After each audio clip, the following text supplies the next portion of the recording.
Para hadirin, kula niki wau sowan mriki budal kula sir kula rada awal.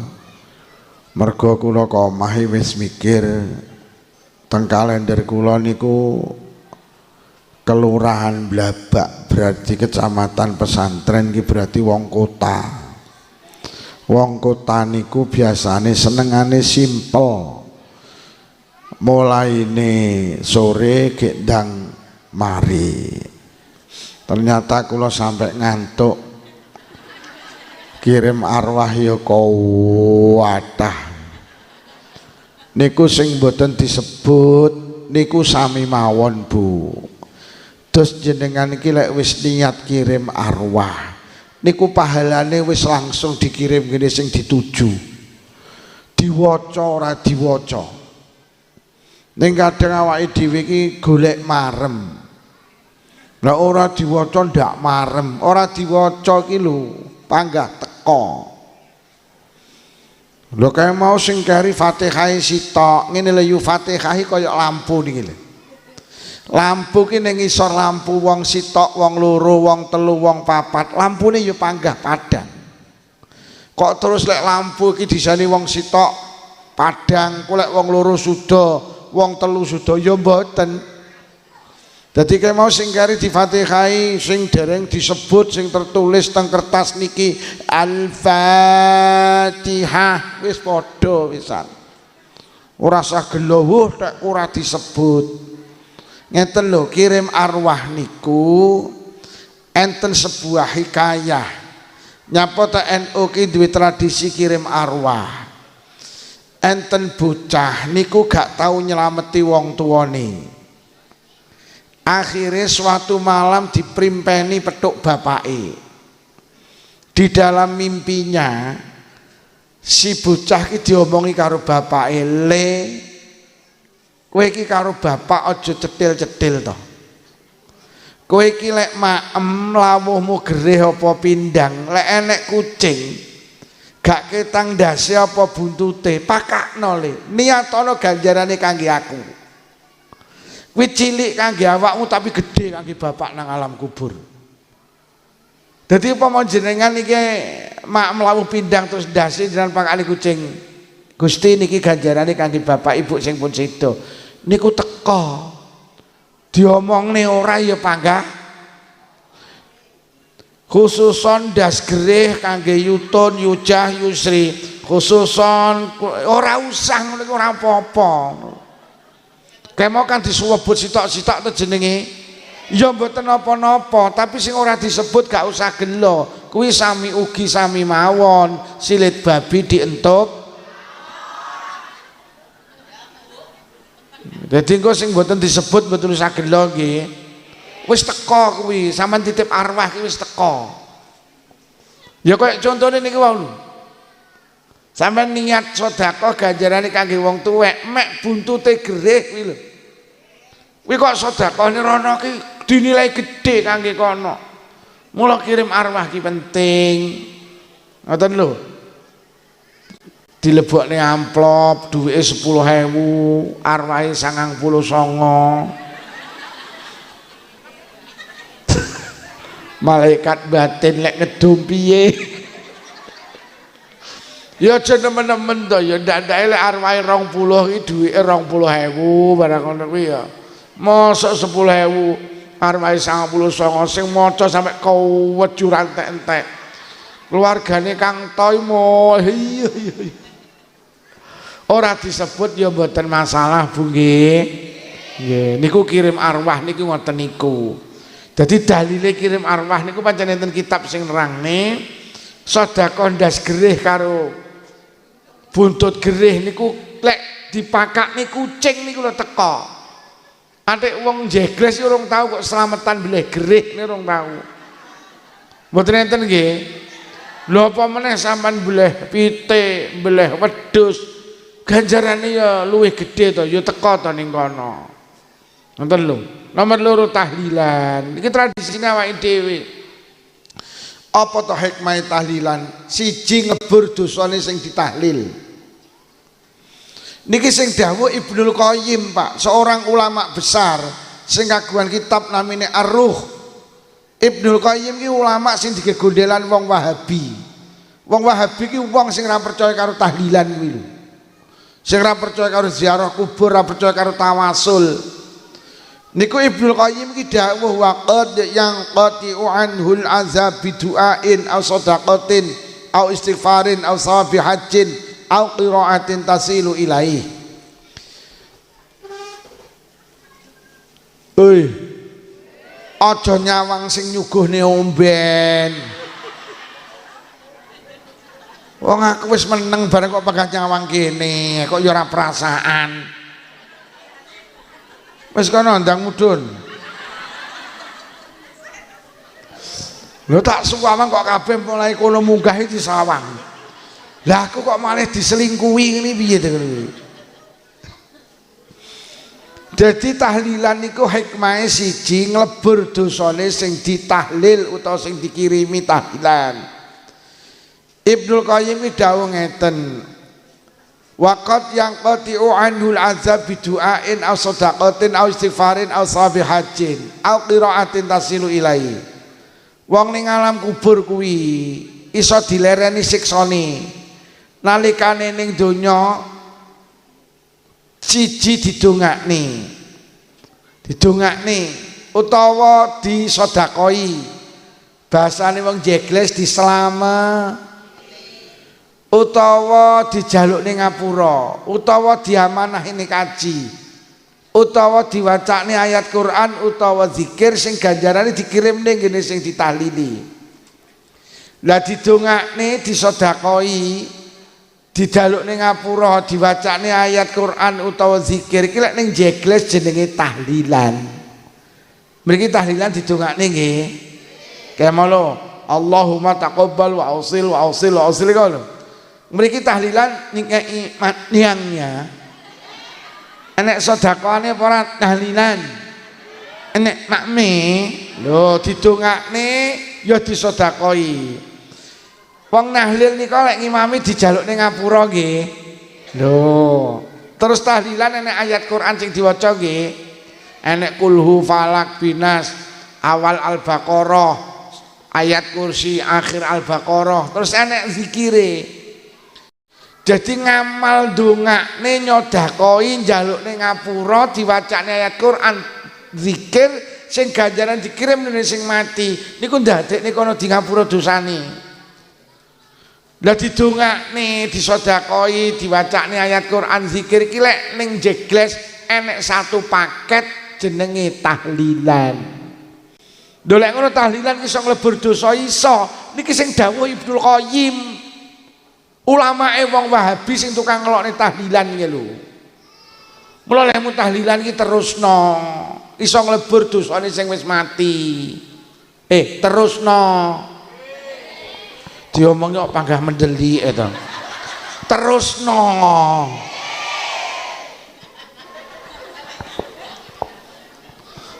Ngono lho, mula wong gak melu tahlilan iki jan mentolo karo keluargane sing pun sedo.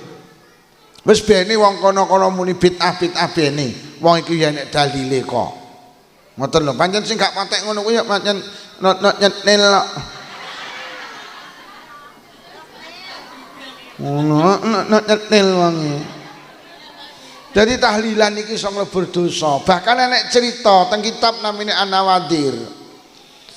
Enten mbok rondo niku wedok. Lah ya bener Pak kleru ta yu. Enek rondo wedok niku ora duwe bojo. Duwe anak yatim umur 6 tahun. Lah anak yatim niki wau diterne nang TPQ lah penake cara bahasa sekarang. Lah teko TPQ karo gurune diwulang. Kon ngonekne kalimah pertama kali sing diulang nih. Bismillahirrahmanirrahim. Lah kok si bocah yatim umur 6 tahun iki nerok nih. Bismillahirrahmanirrahim. Roh bocah yatim umur 6 tahun maca bismillahirrahmanirrahim. Allah nimbali malaikat Jibril. Jibril dalem Gusti. Mara ning alam barzah. Omongana malaikat sing tukang nyiksa manusa ning alam barzah. kon leren lek nyiksa bapake bocah sing ngonekne kalimah bismillahirrahmanirrahim. Lajeng malaikat Jibril matur, lho kok ngoten Gusti? Aku gak penak dadi pangeran. Lek enek bapak duwe anak, lah kok anak iki ngarani aku, lek aku ki maha pengasih lagi maha penyayang. Bismillahirrahmanirrahim niki artinya dengan nama Allah yang maha pengasih lagi maha. Anak iki ngarani aku, lek aku ki maha pengasih lagi maha penyayang. Apa aku ki penak lek arep nyiksa bapake, wong anake lho wis ngarani aku, lek aku ki maha pengasih lagi maha penyayang. Ya ora penak to lek aku arep nyiksa bapake, cobi. Ya padha karo wong jegles kuwi enek unen-unen wis tersebar. Pokok wong jegles kok golek utangan dhuwit ngene Pak Lurah mesti diwehi. Umpama niku wis kondang. Wah, kowe golek utangan ngene Pak Lurah sing anyar. Mesti diwehi. Wonge pewenakan lurah sing keri iki. Lha ngene iki nek wong jegles sowan ngene Pak Lurah golek utangan kan Pak Lurah arep nguwahi kan ora penak. Mergo Pak Lurah kondang lek diutangi penakan. Nggih napa nggih?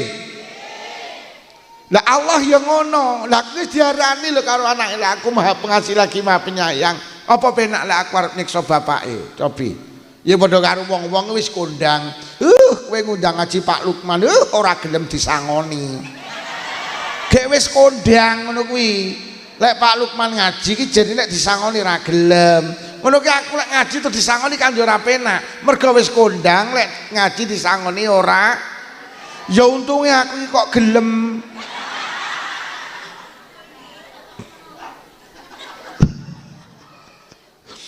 Lho sampean maca bismillah iki lho, nek bocah maca bismillah iki lho. Wong tuane ning alam kubur iki lho dilereni siksane. Niku mek bismillahirrahmanirrahim. Ate wong jegles urung tahu kok kirim bismillah urung tahu. Khususon khosoh bapak ibuku bismillahirrahmanirrahim. Minimal sing dikirimnya suratul khususon khosoh bapak ibu al-Fatihah lho. Wong bismillah kaya ngono napa malih Fatihah napa malih tahlil. Masya Allah. Wis tenan tahlilane diterusne. Bene ning YouTube enek sing muni anu bene pancen kuwi wong kenyih. Bu, tahlilan terus nggih. Kirim arwah terus nggih. Tahlilan hikmahe kathah kok. Siji iso nglebur dosane wong sing ditahlil. Nomor loro iso nglebur dosane wong sing teka ning tahlilan. Lho sampeyan lek melu tahlilan dosamu dilebur lek karo tangga dulur kanca. Teng mriki lek tahlilan teka apa ya salaman. Lho, dawuhe Kanjeng Nabi dindian nek wong loro kok salaman, maka dosa keduanya dimaafkan sebelum mereka berpisah. Jadi sampean ki dosa sing paling gede ki karo tangga, dosa sing paling akeh karo tangga. Lah lek awakmu ora melu tahlilan lho kapan kowe njaluk ngapura nang tangga dulur kanca? Nggih napa nggih?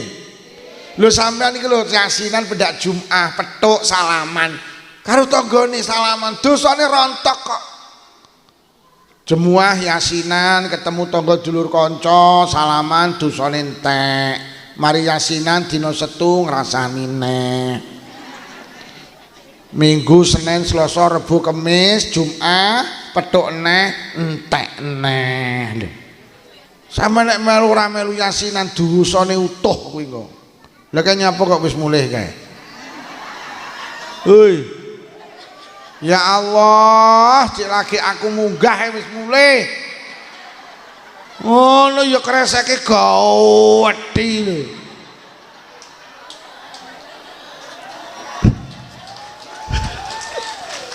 Wis kae bene mulih, liyane aja tiru-tiru wis bene. Iki lek enek wong wedok sitoke mulih, tak dongakne sing lanang wayuh. Yo alah. Yo ora balik, panggah terus. Oi. Gak balik. Alah pret. Kayak mau bojone sapa lho kayak mau. Jadi solikin mesolekan. Bu tahlilan nggih.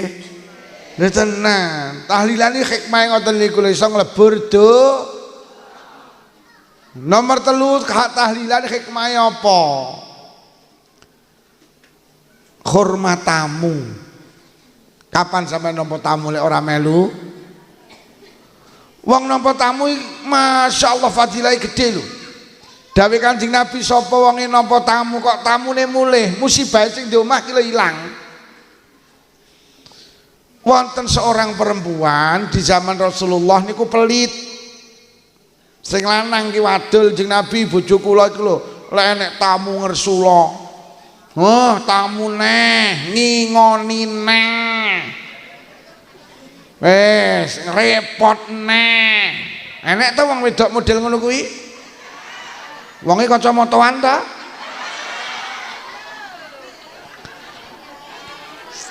Aku winginane muni wonge kacamataan to, lho kok sing kacamata iki cowopoti kabeh. Sing gawe kacamata batin cangkemmu ngono. Nuwesu sing kacamata. Akhirnya diwadulin Kanjeng Nabi. Kanjeng Nabi bojo kula ki lek enek tamu mesti ngersula, sambat. Oh ngono bat nggih, omong ngono aku sesuk mara. Akhirnya tenan Dik, Kanjeng Nabi sesuk arep tindak rene. Karena sing arep rawuh Kanjeng Nabi suweneng. Akhirnya Kanjeng Nabi dimasakne enak. Akhirnya Kanjeng Nabi rawuh cukup jagongan Kanjeng Nabi diaturi dahar. Mari dahar Kanjeng Nabi ki dawuh ning sahabat, bat sahabat dalem Kanjeng Nabi. Engko lek aku metu ka omah bojomu omong ngono kok nyawang aku. Akhirnya tenan Dik, golek Kanjeng Nabi kondur sampean kok nyawang Kanjeng Nabi. Akhirnya Kanjeng Nabi kondur tenan. Begitu Kanjeng Nabi kondur disawang karo garwane sahabat. Lho kok Kanjeng Nabi metu kok daleme sahabat ki ditutne makhluk halus. Makhluk yang menakutkan. Jin, ifrit, walah jan apa ki jenis jengget, santet, mak lampir, nini pelet. Wes ngetutne. Akhirnya garwane sahabat iki waket. Jeng Nabi, sinten sing ngetutne jenengan niku lho sinten? Jeng Nabi dawuh, Bu, ya iki musibah sing arep mudhun nang keluargane sampean. Karena sampean gelem hormat tamu, tamune mulih musibah sing di omah lho ilang. Dadi sampean iki lek melu yasinan, kok nampa yasinan, tamune mulih. Niku insyaallah musibah iki ya melu ilang, ngoten lho. Ngono kon melu yasinan ngel. Kadang melu yasinan wayahe nampa niku ranyang. Nyapa tebuk ora nyang lha sok ben perarene ya ben mencolot sik. Lho sampean iki lho sing nampa niki wis pengajiane diselehke aku ngarep aku. Lha iki sing nampa ngene iki niki nampa tamu sakmene kae lho. Sampean iki lek nampa giliran yasinan sing seneng. Lek perlu muslimat kok enek rutinan tingkat kelurahan. Sampean kudune ngene sapa ya nggenku. Kadang enek ginamu ya yu aja pawonku cilik. Kuwi asline wong cetil. Wong teko. Ketoke lek iki ra kacamataan iki ketoke iki. Tenan. Bu melu tahlilan nggih. Lho tenan nampa tamune mulih insyaallah musibah sing di omah katut ilang. Ngono sing marem nampa tamu. Ngoten lho Bu. Wong bolak-balik Allah ki dawuh to urip iki gondelono iki lho yu. Hal jazaul ihsan illal ihsan mendah to. Lek barang apik ora diwales apik. Barang apik mesti diwales. Tak baleni barang apik mesti diwales. Nampa tamu ki apik apa elek? Aja wedi, hormatono tamune, diwales apik engko. Ora eneng barang apik diwales elek ya ora eneng. Barang apik mesti diwales. Urip sampean gondel iki wis tenang wis tenan. Wah kula niki nek tamu lah hormat tamu barang apik kok wedi. Kok mesti diwales apik. Ya ngoten niku. Ora mayang mentoleh tenang. Wah nampa tamu ki masyaallah. Lek awake dhewe melu yasinan ya ora nampa. Tenan to. Mula melu yasinan. Malah lek iso sak omah ki telu, bapake melu, ibuke melu, terus anake ki enek sing melu kangge cah nom-nom, enek yasinan pemuda. Lah ngono kan omahe semakin banyak tamu yang datang semakin barokah. Ono soleh enek muslimat giliran ning daleme sapa ya royokan genku. Iki sak desa lho ya bene genku. Oh kudu ngono lho, kula iki ndek rutinan tiap taun enten wong 1000 sing dugi kok. Kula iki duwe lapanan teng omah niku sing dugi sekitar 200 rutin selapan dina pisan. Nang ngapunten kok pamer mboten tak ingoni. Aku prinsipku barang apik metiti walet apik wonge ngarep ngadeg. Oh pindah nggih pindah. Pindah. Wonge pindah. Wonge pindah. Wih mau anak mulai apa pindah? Oh sikile kecubu nggih, muga-muga jang diparingi saras kejune ya Allah. Iki ya batin, ki ayo kenyih. Aku ya roh di batin roh. Pun Bu derek yasinan nggih. Kirim arwah terus tahlilan yasinan ya. Durung sampean golek yasinan disukani maem ta? Masya Allah, enek dawuh ngeten. Sapa wonge ngowahi panganan tamu sak puluhan. Enek sing dawuh sak piring kuwi luwih apik tinimbang ibadah umrah utawa haji. Sampe ngoten. Luwih apik tinimbang ibadah umrah utawa betul haji. Lho nggih masyaallah. Wis kapan awake dhewe nek ra melu yasinan, ra melu tahdi. Pun para hadirin ingkang kula hormati, dalu menika hajat panjenengan Isra Mi'raj. Wau diaturne kalih Pak Lurah, Isra Mi'raj iku Kanjeng Nabi di Isra Mi'rajne untuk menerima perintah salat. Sebetulnya tidak itu. Kanjeng Nabi di Isra Mi'rajne niku ora nampa perintah salat, mboten. Mergo redaksi Quran Subhanalladzi asra bi'abdihi lailam minal masjidil harami ilal masjidil aqsal ladzi barakna haulahu linuriyahu min ayatina. Niku lho Qur'ane. Kanjeng Nabi di Isra Mi'raj niku krana Kanjeng Nabi didudui kebesarane Allah. Jadi Kanjeng Nabi diunggah ning langit ki didudui langit siji, langit loro, langit telu, langit pitu, didudui swarga, didudui neraka, didudui Sidratul Mboten enten hubungane karo salat asale niku. Dadi Kanjeng Nabi iki karo Allah dijak ning munggah ning langit, pancen Kanjeng Nabi ben roh Allah itu maha besar, Allah itu maha hebat, Allah itu maha. Lah nyapa Kanjeng Nabi kok di Isra Mi'raj nih mergo Kanjeng Nabi susah. Dadi Kanjeng Nabi ki ya susah yo. Ngono lho, Kanjeng Nabi ki ya susah, ora lurah tok sing susah. Mula tahun Isra Mi'raj iki diarani Amul Khuzni, tahun kesusahan. Mergo Kanjeng Nabi susah siji ditinggal pamane, namine Abu Thalib. Susah mergo Abu Thalib niku sing membantu perjuangan nih Kanjeng Nabi. Kanjeng Nabi itu di saat menegakkan Islam, wong Quraisy, wong kafir Quraisy rawani ganggu Kanjeng Nabi mergo sungkan karo pamane jenenge Abu Thalib. Lah niku Abu Thalib sedo ya susahno. Begitu Abu Thalib sedo, wong kafir ki mulai wani ganggu Kanjeng Nabi.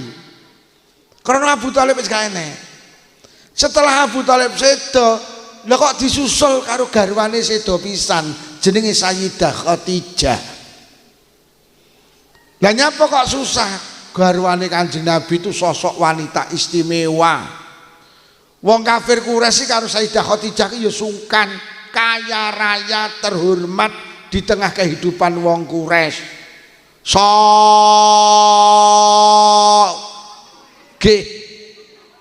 Loman, hartanya habis untuk berjuang bersama Rasulullah. Khadijah itu wong istimewa yu, saking istimewane sampai tahu untuk salam kau gini Allah.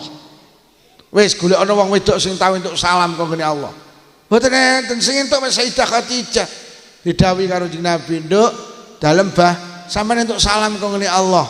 Sayyidah Khadijah terus jawab, Allahumma antas salam wa minkas salam wa ilaika ya'udus. Sak teruse niku. Lah Khadijah sedo pisan piyo.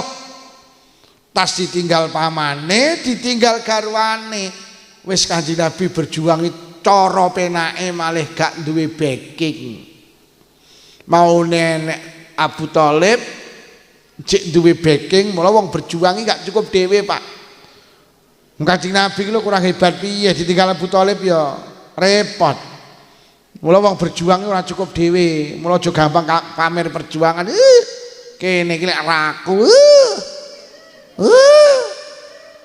Aja jeneng Nabi ditinggal Abu Thalib ya susah kok. Bari kono ditinggal garwane ya susah. Lho. Wong lanang lek ditinggal wong wedok ya jeneng Nabi ditinggal garwane susah. Lho nggih, wong wedok ki hebat. Jeneng Nabi ki ditinggal garwane susah kok. Mula jeneng Nabi lek ngregani wong wedok iki almar'atu imadul bilad. Wong wedok iki cagake omah. Omah iki rusa lek cagake rusa. Omah ki gak rusa lek cagake ora. Tapi jan bayangno, jeneng Nabi ki lek ibaratne wong wedok iki cagak lho. Omah ki sing marani rusa lek cagake ta. Wong lanang kok ditinggal cagake ambruk. Cagake wong lanang ki wong bolak-balik tak critakne Pak Harto dadi presiden 32 tahun, jenderal bintang 5 ditinggal Ibu Tin ya ambruk kok. Pak Harto ki ambruk bar ditinggal Ibu Tin kuwi lho. Kuwi Pak Harto. Apa meneh kami tuwa. Lho tenan. Pak Habibie ditinggal Ibu Ainun ya. Wah, tiap hari ning Taman Makam Pahlawan Kalibata yu menangis, ya Rob segera pertemukan aku dengan Ainun, aku rindu Ainun. Lho. Wong lanang lek tinggal wong wedok eleh. Padahal Pak Habibie ki wong pinter. Saking pintere tau nggarap soal 10 bijine 11 kok. Lho sampean ra perlu Pak Habibie ki saking pintere nggarap soal 10 bijine. Lho kok ditambahi. Ngene lho yu. Iki kan kabeh penasaran to. Lho kok iso lho.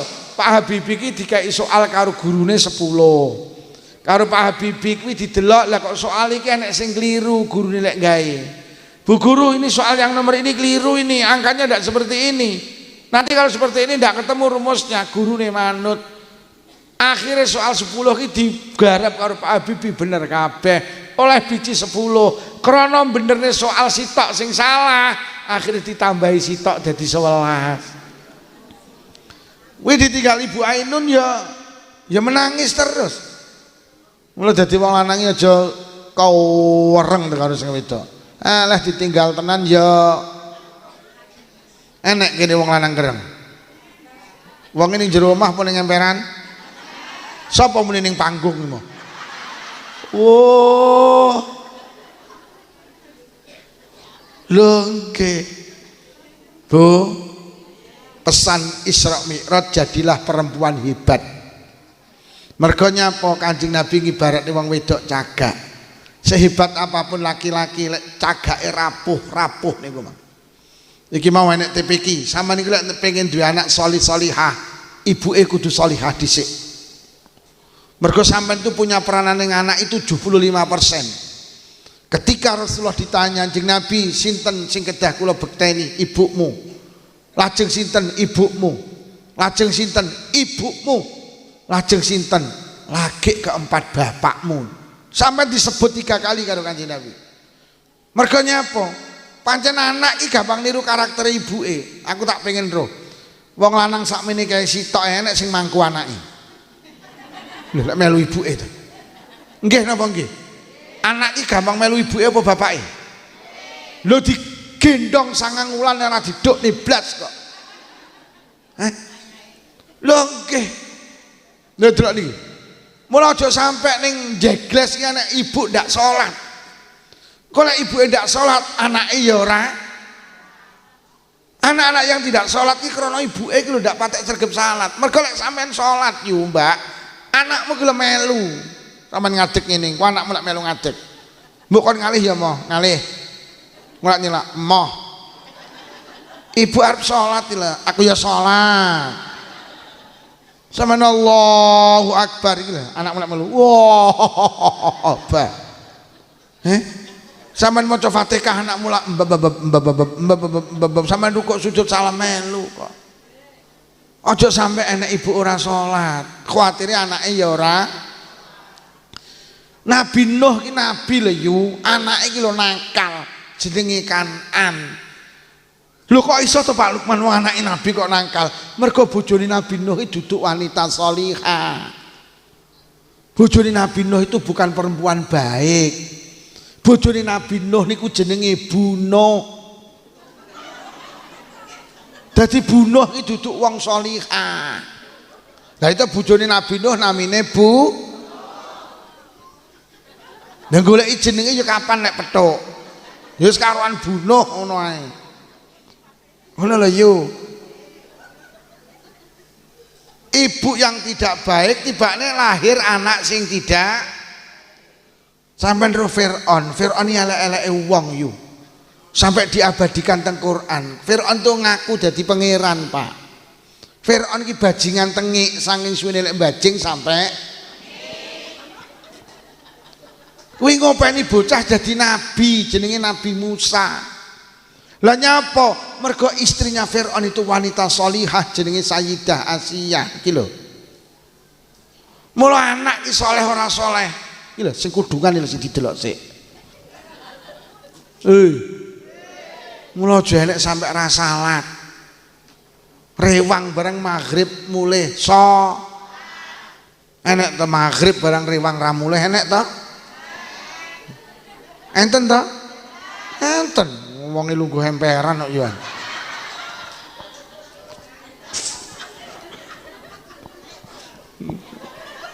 Becek bareng aja usume wong, aja maghrib usume wong. Jadi lek rewang iki dikompak mulih kabeh sing rewang salat. Ngono, lek perlu wong mantu ditulisi maghrib untuk sementara, becek ditutup. Buka lagi setelah sholat isya. Yo amplop piro sing ucul iki kok. Aja enek ibu-ibu ning kene enggak nutup aurat. Engko kuwatire anake ya ora nutup. Saiki ruwet anake ditenang TPQ kudungan, ibuke malah ngeteri ra kudungan kok. Aja mulai sesuk sing ngeteri anak nang TPQ mati ning SD sekolah, anake kok kudungan, ibuke ya kudu kudungan to lah. Malah ibuke ra kudungan nggih celana SMS silite metu sithik. Enek sing nggih celana SMA silite metu akeh, SMK silite metu kabeh. Lah sing dicontokne anak ki lho apa to yo. Ki lho tepak ngomongne TPQ ki lho, mergo ning kene iki lek acara TPQ ditampilne. Ngono lho. Wah anake ning TPQ diterne kudungan malah ibuke rambute dirembonding, disemir. Gawe celana ketat, kaos ketat, anake diseleh ngarep, kudungan jilbaban. Ibuke lek lungguh rada ndegek, akhire kaose munggah, celanane mudhun, akhire bangkekane sak kathoke ketok. Terus enek tulisane RP 2000. Sing arep dicontokne anak ki lho apa? Kadang kula. Pesan moral Isra Mi'raj itu Rasulullah ditinggal garwane susah. Karena apa? Perempuan itu hebat. Arep melu kegiatan apa melu wae, tapi lek sampean yakin disawang anak ora pantes, ya aja melu ta lah. Lho kok enek lho ibuke melu karnaval horeg terus joget ho a ho ngono ki disawang anak ora pantes. Ning ini enek ning melu ho a ho enek. Enek ning melu ho a ho enek. Oh kabeh miyok. Lah kowe iki terus karepmu piye to ya? Rungokno wong wedok joget ning dalan ki haram, disawang anak ya ora pan. Aja kaya ning Blitar ibuke ho a Oh, lah kok anake ngetokne mburi karo muni ibu apa kok, ibu apa kok. Besok Agustus nek enek karnaval huahuke ojo miyok. Ojo miyok di sawang anak ora pan. Nak miyok malah kon miyok. Lho wingi nani kula ngaji ning Trenggalek tak omongi Pak Lurah. Pak Lurah sok ning akhirat kuwi lho. Enek wong ki mlebu swarga. Lah enten apa mergo enek eri ning dalan, ada duri di jalan. Karo wong niku disingkrihne. Mergo niki ganggu wong liwat, gara-gara enek eri ning dalan disingkrihne. Akhire wong liwat dadi penak. Tiang niku sok mlebu swarga. Lah Pak Lurah tak omongi hati-hati Pak Lurah, sok ning akhirat enek lurah mlebu neraka mergo ngenekne karnaval ganggu wong liwat, aku ngono lho. Mula aja kok enek nih engko rek ning dalan terus ganggu wong liwat iso mlebu neraka. Lurahe rungu apa ya?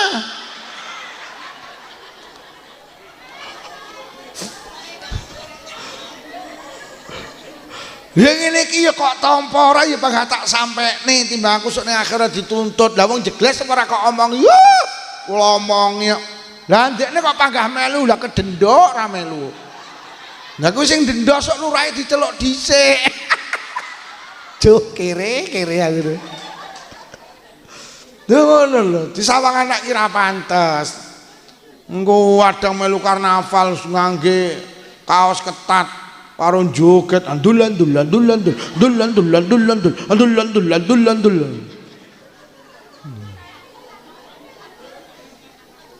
Lho lek mboten melok tapi ndelok ya sami ugi sami mawon.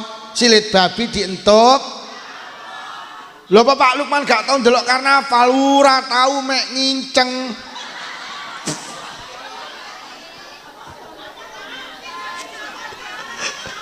Ula kira tau ndelok ya mek mulih ngaji terus enek ning nginceng ngene tok. Lah nginceng kan mripat sitok, dosane kan separuh.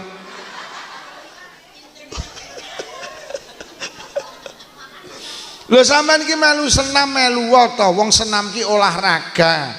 Olahraga itu perintah agama. Tapi lek melu senam milih gen sing tertutup to, aja ning pinggir dalan to. Lho senam kok ning pinggir dalan, kadang enek sing ning perapatan. Kuwi disawang anake ora pantes. Lek melu senam ya klambine sing longgar, aja ketat. Akhire kodoke ketok mringis. Oh anake arep dibuk senam ondokmu etok ondokmu lho. Ondokmu lho. Jadi hari ini anak-anak kita itu tidak baik karena kehilangan figur yang baik dari seorang Ini bapak-bapak batin terus.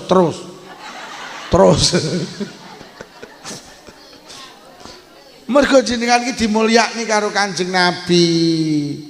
Contoh-contoh sejarah membuktikan anak-anak yang hebat itu lahir dari ibu yang hebat. Masa ibuke rapuh, ya rapuh anake. Bu, sampeyan ojo pisan-pisan ngongkon anak adus lek sampeyan dereng siram. Ora dadi. Le siram, ibu ya urung siram. Oh tak tuwapuk genten lho. Mula jenengan bolak-balik tak aturi, sampeyan iki karo bapak cacah tak kon basa. Engko lek ibuke basa anake ya. Saiki iki bocah ra patek iso basa, pancen ibuke karo bapake ya ora basa. Ah saiki dijak omong bahasa Indonesia bareng biyo. Anak iki lek wis sekolah iso bahasa Indonesia yo.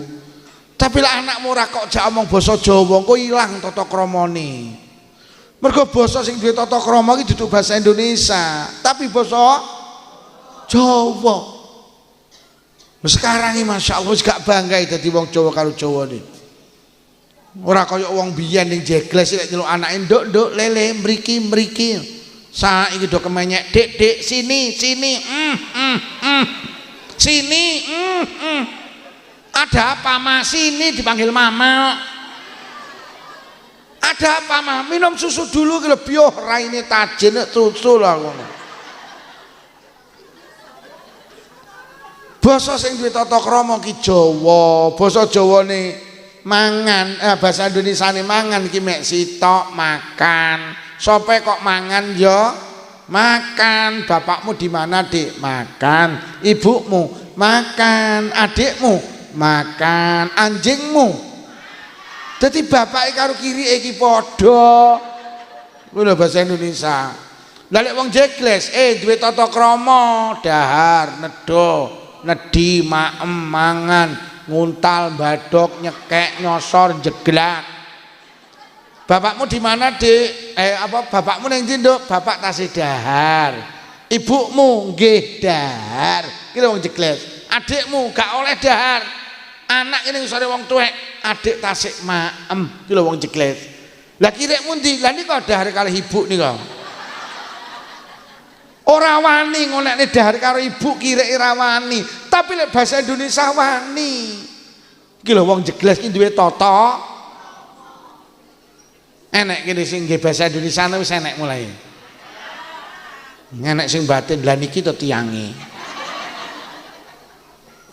Kok iso kadang anak ki pokok kok sekolah nih iso bahasa Indonesia. Kula sering kali pesen Bapak Ibu guru tolong anak didik panjenengan ajak bicara pakai bahasa Indonesia. Wali murid tolonglah putrane teng dalem bisa omong basa Jawa. Wong jegles pala ya wong Jawa to. Bahasa Indonesia ini turu ki mek sitok tidur, sapa kok turu ya? Tidur, bapakmu tidur, adikmu tidur, kakakmu tidur, anjingmu wong jegles, sari, tilem, bubuk, turu, batang, dekok, ngorok. Bapakmu sari, ibumu sari, adikmu gak oleh karo wong jegles sari, adik bubuk lho. Lah kakangmu sing ora tau salat subuh kene dilani kok batang nika. Orang tahu salah tak sari yang batang kuwi. Bu, Jawa nggih. Ngono lho. Wong anak iki dijak omong bahasa Indonesia, engko lak karo mbae lak renggang, gak raket. Lah mbae ra godak bahasa Indonesia. Ning Blitar iki kejadian kok mboten nate ngendikan karo putune tedhe lah, aku ra godak bahasa Indonesia lho lak tenan. Nah akhirnya mbae iki nyemantani putune pelayon delikan. Lembair ragudak bahasa Indonesia ya ruwet. Le, jangan mendelik di situ. Apa enek temen delik ini? Nanti kamu terkena beling loh. Jegles kok terkena to aku ngono. Bu, Jawa nggih. Ngono lho. Sapa ku wakal iki? Dadi Isra Mi'raj ki mergo Kanjeng Nabi sah krana ditinggal pamane, ditinggal garwane, krana susah terus dihibur, diunggah ning langit, terus terjadi peristiwa jenenge Isra. Nah, terus basa ditimbali ning langit, leres sing didhawuhne Pak Lurah. Terus nampa perintah salat. Salat tuh hebat. Saking agunge salat, Allah langsung nimbali Kanjeng Nabi. Sholat tuh hebat loh. Kanjeng Nabi langsung ditimbali kok. Jadi urusan ki penting, presidennya urusan penting ditimbali kalau presiden. Mboten lewat menteri enggak. Pak Presiden pengen petuk karo wong sing dianggap penting, langsung dipanggil. Orang anu omong-omong kae enggak. Ini menunjukkan sholat itu istimewa. Mula sholat itu beda karo kaji, sholat itu beda karo poso. Poso Ramadan ki wajib, tapi gak kabeh wong wajib poso Ramadan. Sing diwajibne mek wong waras-waras tok. Sampeyan ki lek lara oleh ora poso Ramadan. Mula sok Ramadan lek pengen ora poso dadi wong. Mula lek ning jegles sok Ramadan enek wong isuk-isuk kok rokokan karo ngombe kopi, aja dilokne pancen kuwi wong. Mula lek sok Ramadan enek wong jegles isuk-isuk rokokan karo ngombe kopi, tulung diendangi. Mergo dheke wong Assalamualaikum Pak D. Waalaikumsalam. Ya Allah luputku ngapuronen Pak D, lagi ngerti iki lho, lek aku ki lek sampean lara. Lara piye karepmu? Lek iki sasi Ramadan sampean isuk-isuk kok rokokan karo ngombe kopi, berarti sampean Pak D ini menteleng lara ndasmu kuwi. Pancen aku rasir poso. Beda malih kaji. Kaji niku wajib, tapi gak kabeh wong wajib kaji lho. Sing diwajib nek wong sugih-sugih tok. Sampeyan lek melarat karo Allah dipenging kaji. Mula lek pengen ora munggah kaji dadi wong larat. Mula kok ning jegles nek wong tumpakane pajero mae tingkat tapi kok urung kaji berarti kuwi wong larat. Lurah mlabake wis kaji apa urung lurahmu iki? Pak Lurah wis kaji apa urung? Oh lek ngono lurahmu wong ki sing rawuh rata-rata wis kaji apa urung? Dereng lho lek ngono sing rawuh rata-rata wong termasuk sing ngomong kuwi ya urung kaji. Kok ditulisi Kiai Haji, urung kaji aku ki. Lho lek ngono aku ki wong melarat, panitia tulung kok mulih sangonono. Mergo aku wong beda karo salat. Lek salat niku gak ndelok waras, gak ndelok lara, sampeyan delok. Lara ya wajib salat, waras ya wajib. Lho, sugih ya wajib salat, melarat ya wajib. Lho, bedane teng mriku lho. Cuman kadang-kadang wong Kediri karo wong Blitar ki padha, lek wis lara no gak salat. Rumangsane wong lara oleh ninggalne salat mboten pareng. Ya awake dhewe sampeyan delok, rata-rata lek wis lara nek gak salat. Ayo, jajal ibu-ibu sesuk tindak ning rumah sakit Gambiran. Teko kono sampeyan pas maghrib deloken sing gluntung ora salat lak ora salat. Malah enek sing muni ngene, Bu, ayah kok ora salat? Ayahmu lara. Dadi rumangsane iki lek lara oleh ninggalne salat, mboten oleh. Justru sampeyan lara iki panggah salat. Mergo wong lara iki kemungkinane loro, lek ora waras ya lho kok mati ninggalne salat ki mati apik apa mati elek? Aja enek wong jegles ora salat gek terus mati. Tapi mosok Pak Lukman kabeh wong wajib salat, panggah enten sing dipenging sitok. Sapa wong gendeng? Sugiya kaya apa kok gendeng dipenging salat? Sehat kaya apa kok gendeng dipenging? Mula lek pengen gak salat dadi wong. Mula lek ning jegles ana wong ning sawah ora mulih Jumatan, berarti sing ning sawah kuwi lho, wong ki lek gak salat jan kaya wong gendeng lho, terus ning dibedani. Bu, nek anakmu takon, Bu ayah kok ora tau Jumatan, jawaben ayahmu pancen wong. Lho ngene iki kan jan menohok tenan to. Jan wong lek ora salat jan subhanallah, masyaallah. Mula sampean ki lek duwe anak wedok ayu dilamar cah lanang, aja kok takokne sing pertama penggaweane, takokno sing pertama piye salate. Mergo lek sampean duwe mantu kok ora salat, ya nuwun sewu, berarti mantumu bocah. Lho tenan lho. Mula sampean nek ditangga ora salat lek liwat karepmu kaya wong gendeng liwat kaya wong gendeng. Oh, ngamuk melayu ana. Jadi salat itu ternyata istimewa. Sehingga mulyane ngalahne poso Ramadan, mulyane ngalahne haji. Lha ngoten lho.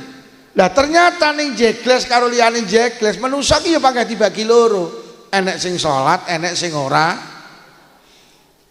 Ada faktor pembangkit ibadah niku minimal 4. Ngapa to wong ora gelem ibadah? Siji krono gak patek percaya karo akhirat. Uang iki lek ora percaya karo akhirat abot kon nglakoni salat. Mergo nyapa? Salat ki ning donya ndak oleh apa-apa. Salat ki lagi oleh punya nilai ki lek wis ning akhirat. Awake dhewe ki ning donya ngibadah karo golek dhuwit sregepan. Golek dhuwit. Nggih napa nggih? Lah nyapa manusa ning donya ngibadah karo golek dhuwit sregep ngibadah. Apa sregep golek dhuwit? Mergo ning donya ki sing kanggo ki dhuwit. Teng mriki tuku sego pecel ngangge dhuwit apa ngangge salat? Salat payu para gitu sego pecel. Mula awake dhewe ning donya iki ora sibuk ngibadah tapi sibuk golek wis eling-elingen tenan. Ning donya iki sing payu duit. Tapi besok sama nek wis ning akhirat nek wis mati sing payu ibadah. Duitmu piro kok wis mati. Blas gak enak manfaate. Sing kena dige tuku kenikmatan akhirat iki ibadah, duit ora payu. Lek ning donya sing payu duit, lek ning akhirat sing payu. Mula wong sing gelem ibadah ki wong sing percaya karo akhirat. Lek uripe ning donya ora percaya akhirat, emoh ngibadah, mergo ngibadah ki ning donya nak oleh apa. Ora lho yu sampean seprono seprene salat lek dingin oleh apa to? Mula gak kabeh wong gelem salat, mergo salat ki ning donya ndak oleh apa-apa. Anu Pak Lukman kula lek salat ayem, lah tanggoku ora salat kok ya ayem. Malah tanggoku sregep salat iki darah tinggi ya ora mudun-mudun. Malah sing ora tau salat lho tensine normal. Ya apa ora? Tenan, Bu. Jadi ibadah ki urusane akhirat. Lek wis urusan akhirat kari iman apa ora, kari percaya apa ora. Lek ora percaya karo akhirat yo abot ngomong ibadah ning donya pancen ndak oleh apa-apa kok. Wong sampeyan poso Ramadan iki yo abot to. Poso Ramadan iki oleh mek luwe kok. Mula gak kabeh wong jegles Ramadan gelem poso, mergo poso ndak oleh apa-apa malah. Lho. Lah nyapa sampean kok gelem poso? Mula redaksi Quran ya ayyuhalladzina amanu kutiba alaikumusiyam. He wong sing padha iman karo akhirat. Lho lak iman to. Lek ora iman mah mergo poso ki luwe nak oleh ta.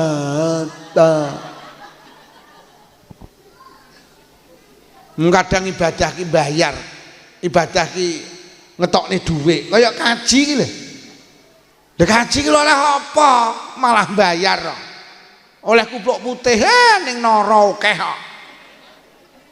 Mula gak kabeh wong jegles sugih gelem daftar kaji, mergo kaji ngentekne dhuwit, mulih kaji nak oleh apa? Kaji ki nek sing luwarang jenenge furoda, kuwi 750 juta. Lho lek wong ora iman akhirat, dhuwit 750 juta mending ge tuku sawah. Tapi krono nek wong jegles sing percaya karo akhirat gak eman 750 juta iki. Mergo nyapa? Kaji kuwi tak ge sangu lek wis aku mati ning akhirat. Mergo wong ki lek duwe dhuwit ra daftar kaji, lek mati kon milih mati Nasrani apa Yahudi. Abot wong duwe dhuwit gak kaji iki. Tapi lek iman karo akhirat. Mula sing ndorong awake dhewe ibadah ki percaya karo akhirat. Lah akhirat itu ora ketok. Sing ketok duwe 750 juta uga daftar kaji. Gek ning Mekah Madinah mek 18 dina. Adik kula winginane budal, adik kula ki namine Raffi Ahmad. Ora percaya diomongi. Enek kaji jenenge plus 750 juta. Antri 6 tahun sakniki. Enek kaji jenenge reguler 20 juta, antri 26 tahun. Enek kaji murah langsung budal 10 juta. Jenenge kaji amanah, syaratnya kudu mati dhisik. Ora gat akeh lho. Lho wong jegles kok gelem kaji, ya mergo atine iman. Lek kajiku kangge sangu lek aku wis ninggalne donya.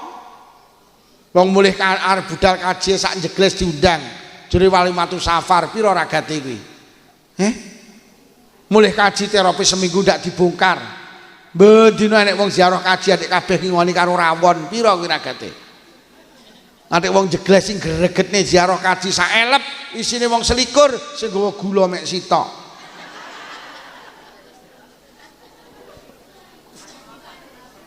Dadi lek ngono ibadah iki sing bangkitne jenenge percaya karo akhir. Mergo ibadah iki kangge sangu nang akhirat. Donya ki dawuh Kanjeng Nabi ad-dunya darul amal wal akhiratu darul jaza. Donya ki mek panggenan ngamal sampeyan eling-eling. Akhirat ki panggenan piwales. Wis, wong ora bakal diwales ibadahe ning donya. ning akhirat lo diwales salate, ning akhirat lo diwales zakate, ning akhirat diwales pengajiane. Cobi sampean rungokne hadis niki, sapa wonge gelem hadir nang majelis pengajian. Dawuh Kanjeng Nabi, banallahu baitan fil jannah miyakutin hamra alau arbauna baban. Sapa wonge gelem hadir nang majelis pengajian, karo Allah digawekne omah nang swarga sangka yakut merah sing duweni lawang 40. Lek mbah gawekne omah ning swarga ki ning akhirat. Ora saiki. Mula lek ngono teko ning pengajian ki payu nalikane wis ning akhirat. Teko ning pengajian iki kena genuku omah ning kono iki. Nek saiki teko ning pengajian kena genuku omah. Gak kena payune ki sok. Ibadah ki payune. Mula ibadah ora kangge saiki tapi kangge sok.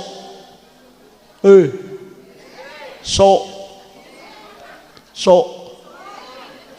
Wek sregep pengajian olehmu apa ta yu? Jawaban sok. Wek sregep sedekah olehmu apa ta yu? Wek sregep deres Quran olehmu apa ta yu? Pak Lukman mau judulnya pengajiannya apa ta yu?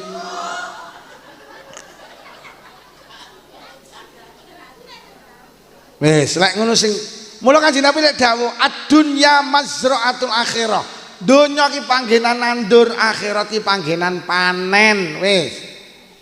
Ning donya mek nandur tok, Bu. Ning akhirat lho panen. Aja kok jaluk panen ning donya. Panene ning akhirat. Ning donya panggenan nandur, akhirat panggenan donya panggenan bayar arisan, akhirat panggenan motel. Sama ning donya mek kon bayar arisan. Nompone arisan iki lek wis mati. Donya ki panggenan bayar arisan. Akhirat panggenan sampean lek melu arisan seneng bayar apa seneng motel? Mati. Mula mati ki tatimun nikmah, mati ki nikmat sing sempurna. Wong ki lek mati motel. Piye? Wani ora motel. Donya ki panggenan nandur, akhirat panggenan panen. Sampeyan seneng nandur apa seneng panen? Lho ora wani ta saiki.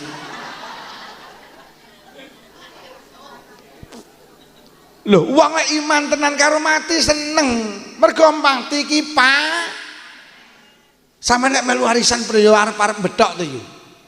Sampeyan nek nandur pari priyo arep-arep panen to. Tapi untuk mati gak enek sing ngarep-ngarep. Padahal mati ki panen. Yo. Mati ya.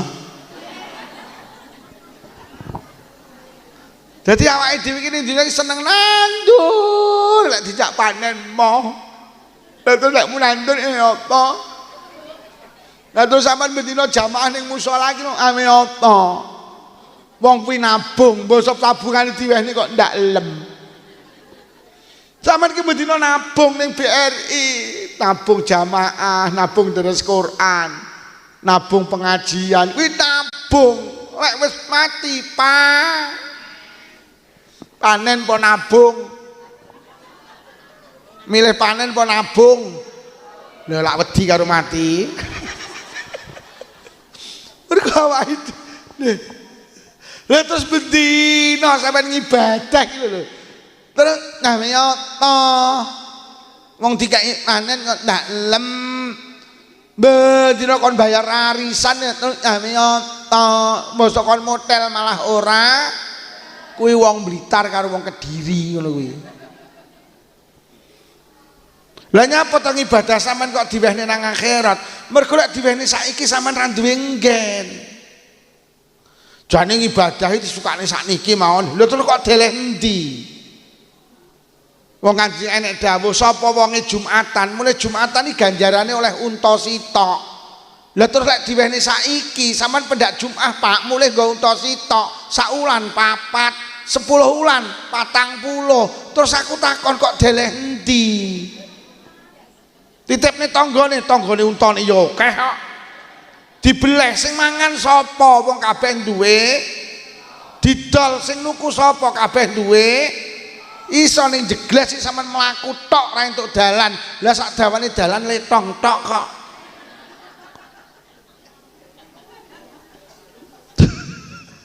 Mula ibadah sampean ora diwehne saiki tapi diwehne sok. Lah sok ki wis enek nggen jenenge akhirat sing ngombone tanpa wates. Ngono lho yu, sing sregep Jumatan, Pak, karo Allah sampean wis disiapi unta sak kandange, sak sukete, sak sing nimpal tletong pisan. Ora saiki tapi mergo saiki ra ndinggen wong lemahmu ya mek sak cepe omah kok. Piye ibadah njaluk dibayar saiki apa sok? Wong Jumatan tok lho entuk ganjaran sakmono bingung lek ndeleh kok. Kok njaluk dibayar saiki? Kok deleh endi? Iso pendak arep Jumatan sing lanang sawulan. Arep ndi ya Jumatan? Ora usah budal golek suket angel. Sing nimpal letong sapa?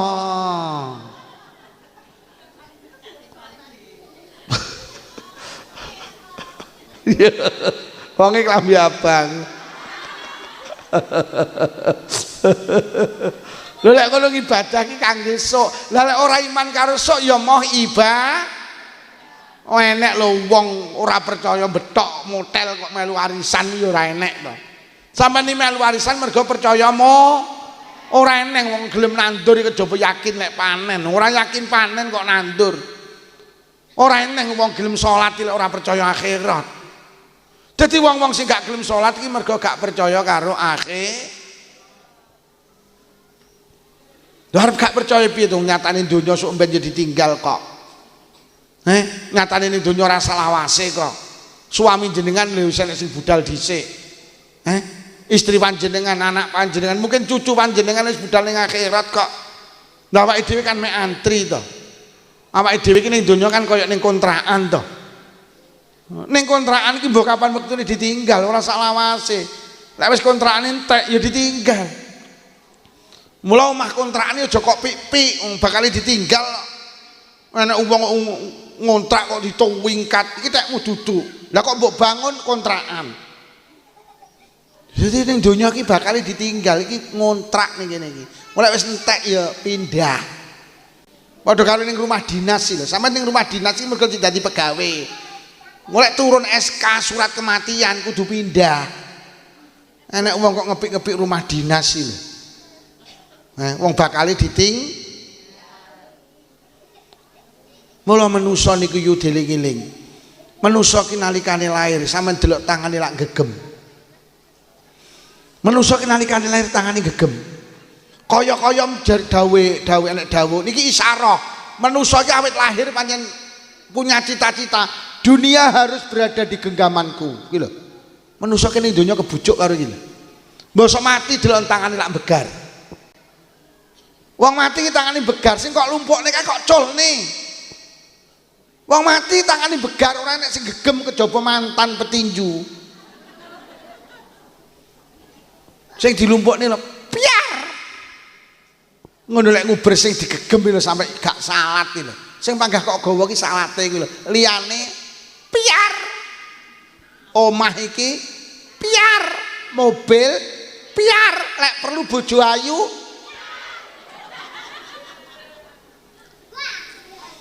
bojone janji sing hidup semati sing kakung dikubur. Piye Mbak Mia apa ya? Oh ya. Wong mati ki ditutne perkara telu. Siji keluargane, loro bandane, telu ngamale lho. Sing loro balik, bojone ya balik, bondone ya montore balik sampai klosone iki lho ya. Sing panggah melu teko akhirat ki salate, sedekahe, baca Qur'ane kuwi ngetutne sampai sok. Sampai lho.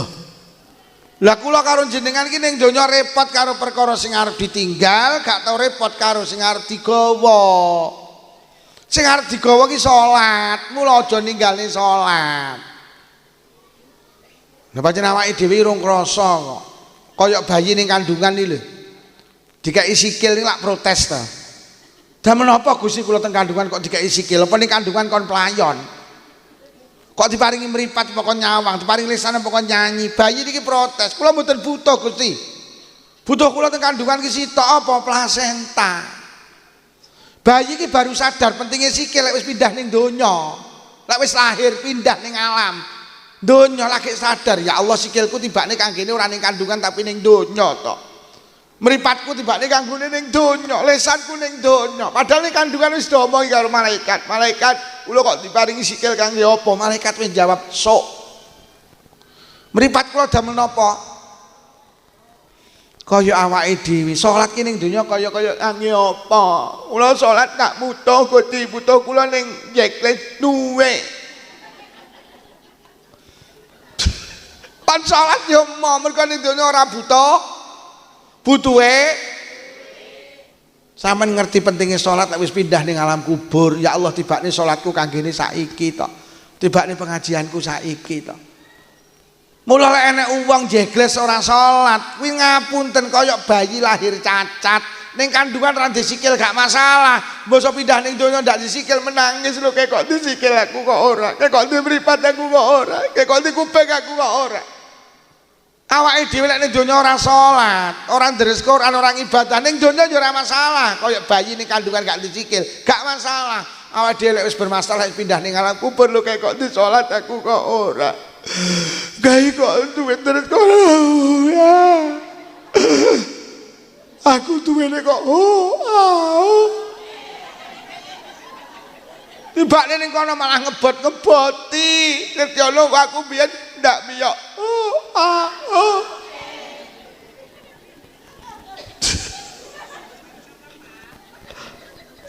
Miyok apa ya? Wisuk ngrepoti ning kono kuwi. Padha karo lahir duwe penyakit ini malah ngrepoti ta. Nek miyok apa ya? Anggap miyok. Lho lek ning akhirat ngrepoti ndak apa-apa. Wonge sing muni ndak apa-apa wonge klambine abang penak-penak.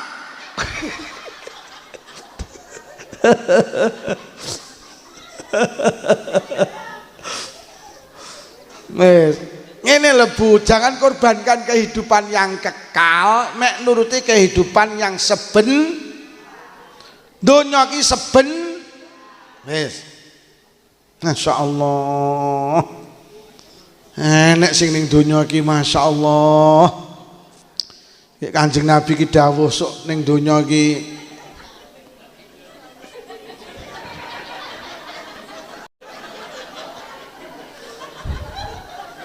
aku ndak wani aku. Aku ndak wani aku. Kamarku aku nyantem candal aku.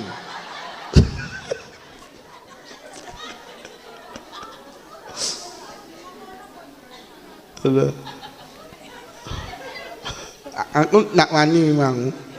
Aku lek karo sing abang enak-enak wani aku, ngedelok iki wani aku. Mergane wong iki ketoke cabat ndak antem aku etoke. Tekan ndi ki aku lek ngaji ki mau. Oh, iki malah ngebot-ngeboti ngene lho. Nangga miyok. Wi, bocone copot to kuwi. Ya maya anyel men, bocone copot. Pak, jupuan Pak kuwi, Pak. Wong kancane wis ndak miyok, Dek, bakal miyok. Kula iki lek ngaji lek enek ibu-ibu sing nyaut ki seneng, berarti sampean ki komunikatif, sampean ki berarti ngrungokne aku. Mula kula selalu pesen Pak, mengko lek pengajian ibu-ibu diseleh ngajeng. Mergo sing penak dijak omongan ibu-ibu lek kae jan yut. Lah aku tau ngaji ki sing arep bapak-bapak blas ndak omong. Lha kok susi ki miring. Lha kok ilang to? Wes bar kuwi kapok aku. Anu salen mburi ae. Lho tenan. Bu, ibadah ora kangge saiki tapi kangge besok nang akhirat nggih. Wong donya kuwi dibelani saiki paling suwi ya 60 tahun. Niki sing dawuh Kanjeng Nabi, umure umatku ki rata-rata 70 ning donya. Punjul teko 70 ki ra akeh, enek tapi ra akeh titik. Jajal sampean hitung tangga sampean iki, jajal tuku buku kosong terus kayak ana judul usia tetangga kanan kiri, catetono kok rata-rata ngisore swidak. Tangga kula kelas loro SMA umur 16 sedo, 31, bareng ngono 42, 49, 47, 53, 59, mudhun 56. Golek swidak sak kene donya angel. Lho kok ngene lho kadang dibelani sampai ra salat iki. Lha tenan, sampean saiki duwe HP, jajal ketiken. Rata-rata usia penduduk Indonesia, kula jawabane lek kepala 4, kepala 5. Lho donya ki ora salawase lho, ya Allah. Ayo kabeh duwe TV, selebritis sing umure dawa sapa lek rata-rata cendhek.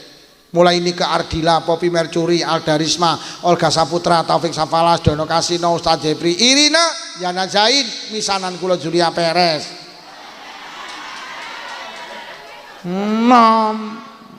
Apal mbedina ndelok TV kok. Nurmang sampe Kiai wiritan, ya ora ndelok TV barang. Aku iki kiai padha ayu karo sampean, Pak. Ngene iki mripatku ora wong ayu ya nah. Aku lek nek wong ayu teko ning pengajian ya batin, "Ih, boncone copong." Lah iya. Sampeyan terus sing jenenge Dokter Os kae, sing ngomongane kesehatan, 39. Sampeyan roh artis ndek lemu preti 35. Garwane Najwa Shihab 48. Winginane dereng tang dangu niku artis ndek Empok Alpa 35.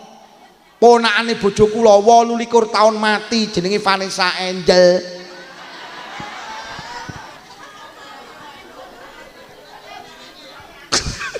Selebritis sing umure dawa mek sitok Mbah Surip tok. Donya iki dibelani mek kaya ngono kuwi akhirat tul abadal abadi. Akhirat kuwi sak lawas-lawase. Ayo sregep nyambut gawe tapi jangan lupa ibadah. Karena dunia ini akan kita tinggalkan, karena pesta itu pasti berakhir. Lah manusa kuwi duwe semangat ibadah di saat mereka iman karo akhirat. Bu, akhirat iki wonten apa mboten? Wonten. Mulai nek rukun iman termasuk percaya karo akhir. Sing nomor loro. Sing marakne awake dhewe gelem ibadah ya apa? Adanya sebuah kesadaran bahwa dunia itu bukan tempat bahagia. Sampai eling-eling. Sampai iki mbelani donya sampai orang ibadah, ora lek nemu bahagia sampean. Lho lek enek wong jegles gak salat terus bahagia. Aku ora salat ki lho ya mumet kok. Lho padha-padha urip ning donya mumet salah to. Dene ning donya salat mumet, insyaallah ning akhirat gak mumet. Lah lek ning donya mumet ora salat, ning akhirat mumet neh. Lho terus kapan waras teko mumet kuwi lho. Mergo donya ki duduk panggenan ayem, donya ki panggenan mumet. Ayem ki panggene ning swarga. Awakmu nguber donya sampai gak Jumatan, sampai gak jamaah, sampai gak deres Quran, sampai gak salat, demi Allah ora petuk ayem donya. Sampeyan eling-eling. Ayem ki panggenane ning swarga. Lek swarga ki panggenan ayem. Swarga paling ndek yu tak critani. Sok wong sitok iki duwe pembantu 300. Setiap hari pembantu 300 nyediani makanan 300 porsi, tidak ada satupun yang sama. Nyediani minuman 300 porsi, satupun tidak ada yang sama. Kuwi swarga paling ndek dhewe. Sok menungso ki ning swarga tenan, Pak. Wong sitok iki bojone 73. Sing 72 widodari, sing siji bojone dhewe. Lho enek sing muni, lho apa gak cemburu? Kono ora ning cemburu yu. Lho tenan. Gek sedina iki wong lanang niki mboten jorok, niki hadis. Sedina iku kuat ya ping 100. Kuat hoihe kuwi lho.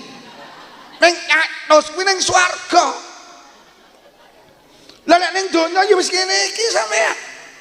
Lho, umat ping 100. Enek sing mosok manusa ki sok ning akhirat ki dhuwure 28 meter. Ambane 3,5 meter. Lah terus anune pirang meter? Kok dadak muni kok apa kuat kuwi lho. Dadi manusa ki sok ning kono ki 28 meter punjul yo dhuwure. Ambane 3,5 meter. Lah konakane 0,5 meter ora yo enek. Lho kok muni bendina wong 100 apa kuat iki lho. Dadi panggenan ayem ki ning swarga. Lah nek ulama sing dawuh, manusa, kowe aja golek barang sing ning donya ora enek. Napa? Bahagia. Bahagia itu tempatnya di surga. Sampeyan delok Kanjeng Nabi ki lek ndongakne manten apa tau bahagia? Mboten. Kanjeng Nabi lek ndongakne manten barokah. Lah nyapa gak ndongakne bahagia? Pancen gak enek bahagia ning donya iki. Semoga kedua mempelai di dunia bahagia. Ora nemu MC kok muni ngono ki lho. Semoga mereka berdua hidup dalam keberkahan. Barokah itu duduk bahagia. Barokah itu tambah apik. Wong rumah tangga aja golek bahagia, wong rumah tangga golek tambah apik. Sadurunge rabi gak salat, basa wis rabi salat ki barokah. Sadurunge rabi gak Jumatan, basa wis rabi Jumatan ki barokah. Sadurunge rabi gak melu yasinan, basa wis rabi melu yasinan barokah. Sadurunge rabi gak nutup aurat, basa wis rabi nutup aurat ki barokah. Lho. Sadurunge rabi tukang tuku nomor, basa wis rabi bandar. Kuwi jenenge pekok. Mula Rabbana atina fid dunya hasanah. Hasanah itu bukan kebahagiaan tapi kebaikan. Ya Allah berikanlah saya di dunia kebahagiaan. Orang hasanah itu dimaknani kebaikan. Loh, maksud kula lek wis ning donya awakmu ki ora bakal nemu ayem nang akhirat. Lho kok wani lho sampe ngurbakne ibadah ki lho rumangsane lek wis ora ibadah ayem. Rugi donya, rugi akhirat kuwi kok. Wong donya ki panggenan masalah urung rabi masalah. Wis rabi ora duwe anak, kakean anak, ora duwe duit, kakean duit. Lho, urung rabi bingung jelek rabi ayem. Goleki Malang, goleki Blitar, golek Jombang akhirnya rabi tenan entuk Tulungagung ayem. Mbasa rabi ki ya Allah sing wedok kenyiye. Sembarang jaluk tas cukokne jilbab robani jaluk robina. Tas cukokne lemari S1 pintu jaluk 2 pintu, tukokne 2 pintu jaluk sing ndak enek pintune. Akhirnya rabi 7 sasi.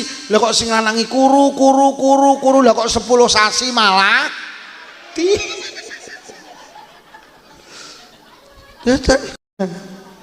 dunya kok arep kok berbahagia. Orang di anak bingung jelek di anak ayem. Dokter sak Kediri kandungan goleki sak enek resep ditebus pengen meteng ndak meteng. Melayu nang Gunung Merapi, Gunung Kelut, golek dukun ndak meteng, melayu nang Gunung Semeru ndak meteng. Karo Pak Lurah diomongi dukun ampun ning sore Gunung Merapi ngono lho. Melayu rono keprucut Mbah Marijan mati. Pengen dia anak jere lek dia anak ayem. Akhirnya dia anak tenan ayem. Anak enak kali. Kon ngaji moh, kon sekolah moh, kon kuliah moh, kon mondok moh, kon nyambut gawe moh. Dino mek glegeken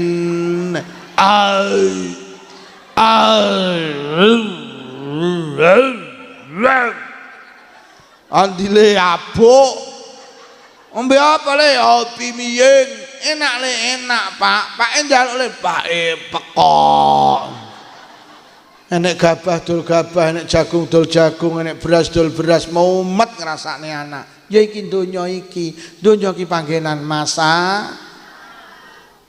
Mula sampean urip ning donya ora sah iki ibu-ibu nuwun sewu. Ora sah gampang iri karo tanggamu sing sugih. Tanggamu sing sugih ya ndek masalah. Tanggamu sing kok sawang ayem demi Allah dia lagi menyelesaikan masalahnya sendiri sampean dereng semerep. Donya iki kaya godhong suruh, siji disawang halus, siji disawang kasar, lek digeget padha paite. Mula wong jegles nembungne urip ning donya ki sawang si ya kaya godhong suruh le sawangen.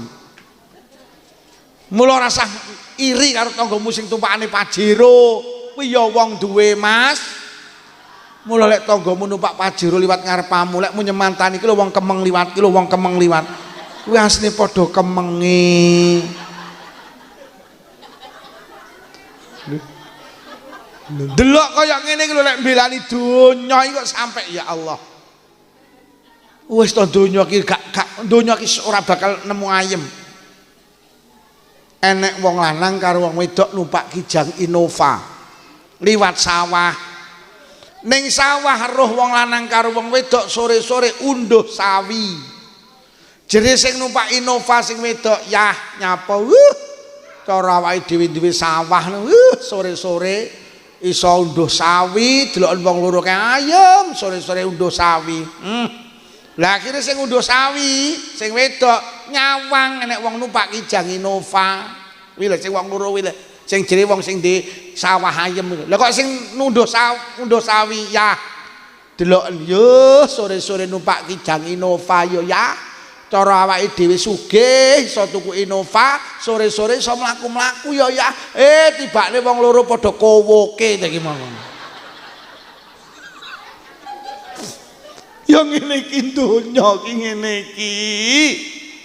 Donya kaya wong bal-balan, ora entuk bal masalah, entuk bal ya. Ora entuk bal kon nguber bal, mbok entuk bal kon ngoperne kancane. Delok lek kerenggosan nguber bal tangke dicekel dikon mulih ning jeglet, malah heng. Mari kok operne lah kok uber to. Lah lek kok uber nyapa kok operne kuwi lho.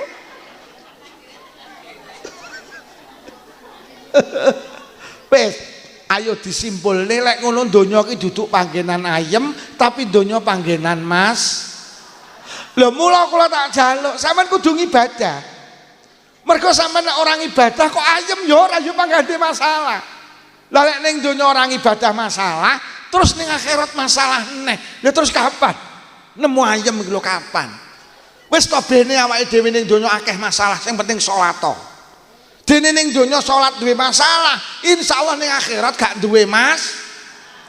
Mula wong ning donya orang ibadah ki donya masalah, akhirat ya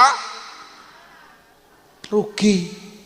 Apa meneh ning donya melarat gak salat terus ayemmu ki lho kapan? Melarat gak salat terus ayemmu wis tanggamu sing melarat gak salat sesuk-esuk buweng kok ana. Melarat gak salat terus ayemmu ngelek tanggamu nguber mlayu. Bare lek wonge mandek terus bengone melarat terus ayemmu. Lha ning donya jleput kok akhirat jleput iki lho. Iki sing melarat batin, cangkemmu omong apa? Lah lek awake dhewe melarat salat, iya ning donya melarat, insyaallah ning akhirat enek ning kene melarat gak nyolat. Terus ayemmu. Wong enek sing melarat gak nyolat. Wong ya teko. Iki sing melarat gak salat batin ngerti ngono ndak nyang aku mau.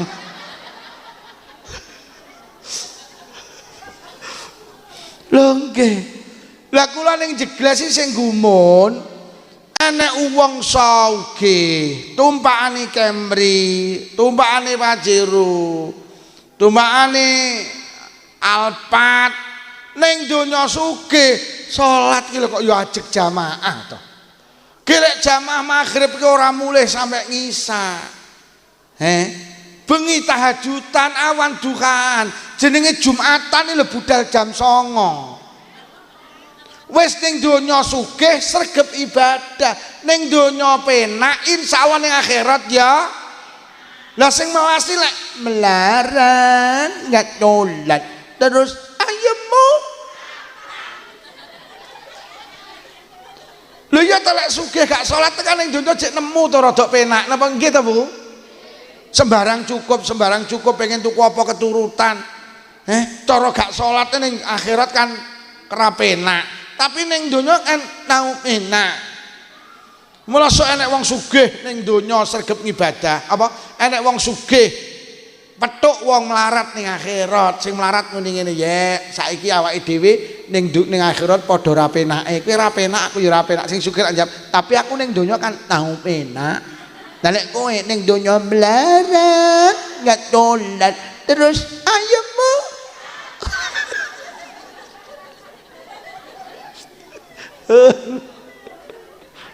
lho enten lho Pak, ngapunten Mas. Enek wong ki nyambut gaene rekoso.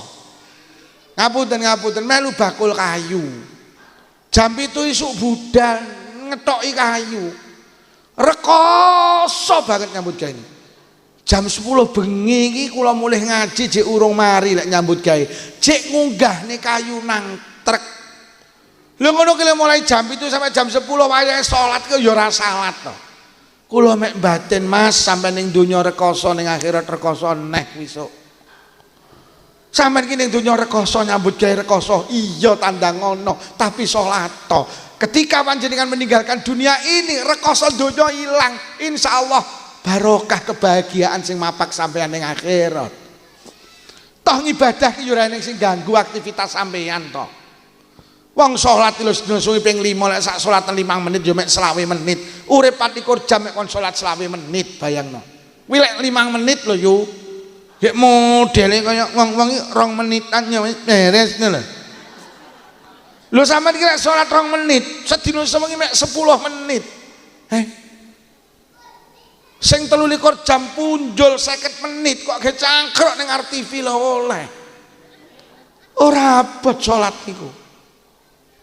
Salat ki wajib maca Fatihah. Lek sampean iso maca Fatihah. Lek ora iso, kula mboten hafal lho Pak Lukman, Fatihah niku.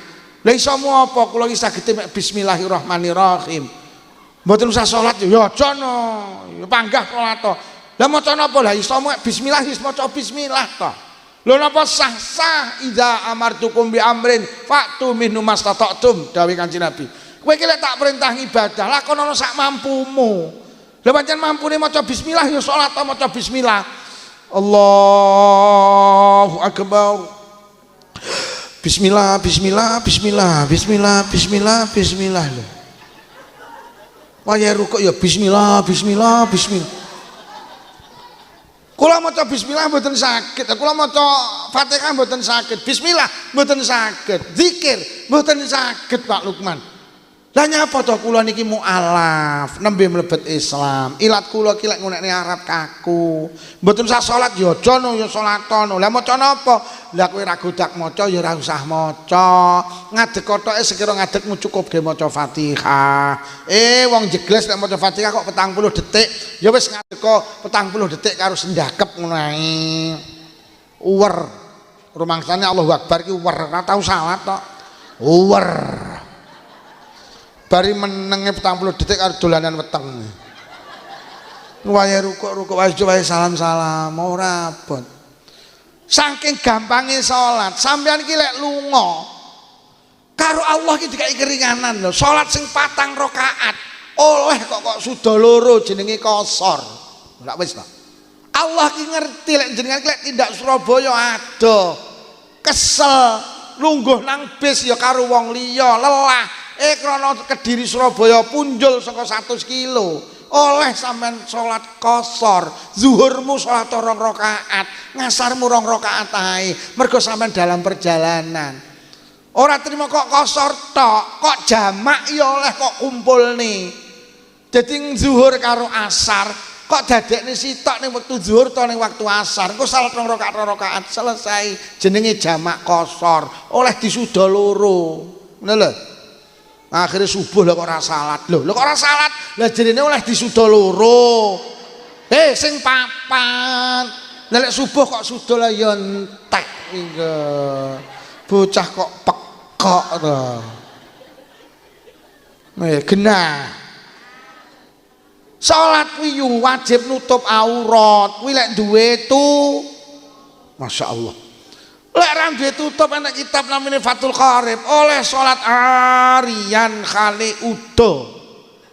Cobi kan bayangin. Urusan karo Allah ya Allah.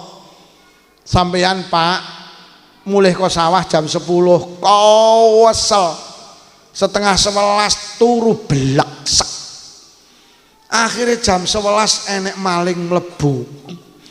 Krana suami jenengan ning omah dhewe. Maling mlebu ki ndak eruh saking kesele. Akhirnya malinge greget lha kok sing dicolongi saeneke kain to. Sak lemari ki colong, sajadah, taplak meja, kloso, selambu colong kabeh. Sampai sarung sing dinggahi bapake cacah biatek pisan karo men. Sempake biatek, lambene biatek, saking kesele. Wah, akhirnya udah blejet ora sadar. Krungu azan zuhur setengah 12, Allahu akbar, Allahu akbar.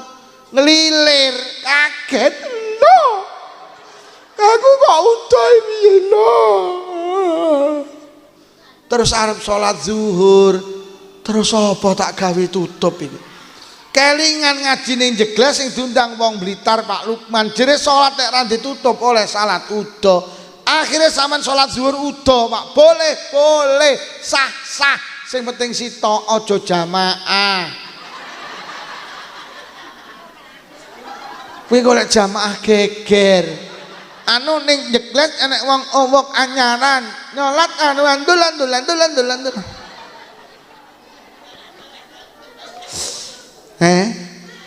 Dadi salat ki masyaallah Gusti Allah, masyaallah. Ojo sampai ndak salat. Akhirnya salat karo udo. Allahu akbar, maca Fatihah, bar Fatihah surat. Mari ngono terus rukuk. Lah kok ora gandule iki semaput to malah. Dadi salat itu gampang. Salat itu ndak merepotkan panjenengan. Ning lek ndak salat ternyata resikone sing abot. Ada seorang ibu punya anak 2. Sing barep kuwi lanang, sing nomor 2 wedok. Sing wedok mati. Karo mase dikubur. Mari ngubur adike mase mulih teko omah ngrogoh sak golek dompet iki gak enek. Takok ning ngene sing layat, mboten semerep dompet kula, mboten semerep, gak enek sing ngeruh. Padahal di dalam dompet banyak surat berharga. Akhirnya masih kelingan, opo kira-kira dompetku ceblok pas aku ngeduk nih jenazah adikku ya. Oh iya, akhirnya balik teng kuburannya adiknya didudah. Karena golek dompet sing penting. Didudah, inna lillahi wa inna ilaihi raji'un. Lah kok jenazah adiknya dadi mawa wisan. Masih saking wedine mboten kober nguruki kuburane adike malah wayu karo bengok-bengok ya ummah ibu nyapa le adik Bu, adik nyapa adik teng alam kubur dibong kalih Allah makata ya napa salah adik.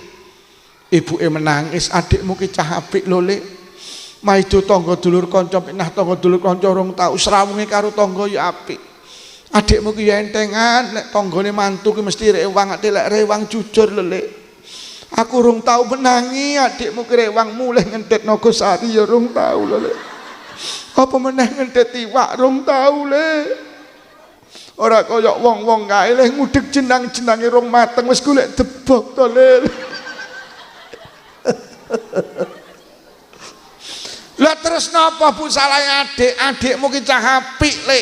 Tapi adikmu duwe kelemahan siji. Napa Bu? Lek salat gampang diakhirne. Ya Allah. Salat gampang diakhirne kuwi resikone teng alam kubur dibong ngapunten napa malih mboten. Salat iki gampang tapi resikone sing abot. Jangan tinggalkan salat. Kuwi ning alam kubur urung sok nang akhirat kaya apa bebane awake dhewe. Dan salat itu ibadah yang paling mulia sampai Kanjeng Nabi dawuh sok ning akhirat sing didelok pertama salate kok salate apik kabeh dianggap apik. Kok salate genah kabeh dianggap genah. Mula jangan tinggalkan salat. Begitu kita masuk alam akhirat, sok Allah langsung delok piye salate. Kok salate apik kabeh apik, kok salate genah kabeh genah. Mula salat itu cara anggota badan rai. Wong yang raine genah kok liyane genah. Mula foto KTP sing dipoto raine. Sampeyan nemu foto kok rai kula ngono sampeyan lak genah iki Pak Lukman diundang ngaji ning Jegles sing nyeritakne nolat karo andul-andul ora ya iki. Iki omahe Blitar wis genah kabeh. Jajal sampeyan nemu foto dengkule ngono jajal. nemu foto sikil, iki sikile sapa iki ya? Iki lek ndelok nyelepor pecah-pecah kok nek wong jegles iki ketok ini. Lah salat sing istimewa kuwi salate wong jamaah. Tuh. Dadi besok nang akhirat sing didelok salate, kok salate apik. Lah salat sing paling apik salat jamaah, Pak. Mergo nyapa wong ki nek salat jamaah dituku borongan. Ora dituku ijen-ijen. Penake wong jamaah ngoten niku, Pak. Sing pertama didelok imame. Kok imame khusuk, kabeh dianggap khusuk ditebas 17 derajat. Kok imame gak khusuk? Piye kat? Imame mboten khusuk Gusti delok makmume. Kok makmume sitok enek sing khusuk, kabeh tak anggap khusuk, tak tebas 17 derajat. Didelok mulai lor, nyitno. Piye kat blas? Gak enek sing khusuk blas. Endi to kuwi masjid nyekles. Lah nyapa kok ora enek sing khusuk duka Gusti kabare pantune kepangan wereng. Mula sing salat mek mikir wereng-wereng tok. Akhirnya malaikat ngalih, lho katar ning ndi ajeng kula setip salate, ajeng kula busek salate. Lah nyapa? Mboten enten sing khusuk aja. Pripun Gusti? Panggah tulisan 17 derajat. Lho. Kok sakit Gusti? Al jamaatu rahmati. Wong sing salat jamaah ki mlebu kasih sayangku. Wis tulisan 17 derajat. Sama nek salat dhewe kudu khusuk, lek khusuk ganjarane sak derajat, lek ora khusuk malah min. Mula solusi untuk salat diterima Allah, jangan tinggalkan jamaah. Bu, sampean percaya ta kayu sak kilo payu 5.000. Lho napa enten makluman kayu sak kilo payu 5.000 enek salate sitok.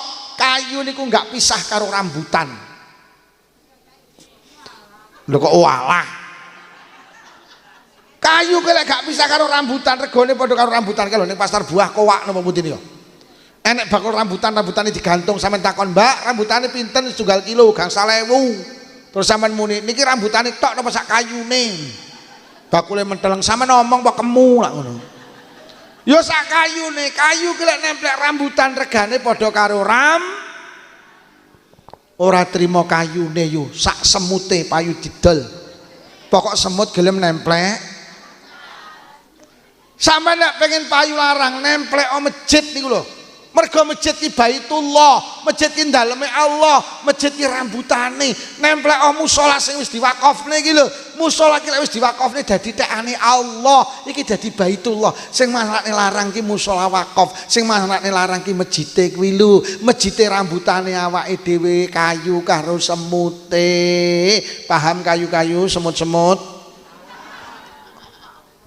Aja salat dhewe, kayu kok misah karo rambutan kok kon nuku, diwehne tok sampean mboten purun, diguwak ning tong sam. Wis to jamaah. Jamaah.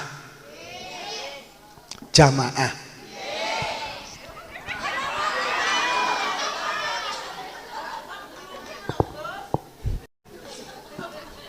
Ora wis roh aku. Ngono kuwi jarine cara tiba tenan ya klejingan. Dongke, ora jamaah ki ya risiko lho, Bu. Sayyidina Abu Bakar niku nyate nyolati jenazah. Jenazah ki disolati obah. Bar salat jenazah Sayyidina Abu Bakar obat, udarono taline, udarono jenazah urip meneh. Tali dhuwur dudari, tali tengah dudari, tali ngisor dudari dibuka. Brak. Kaget. Lah wong dijak ngaji kok do kaya layangan pedhot. Wong dijak ngaji kok nek sing ser.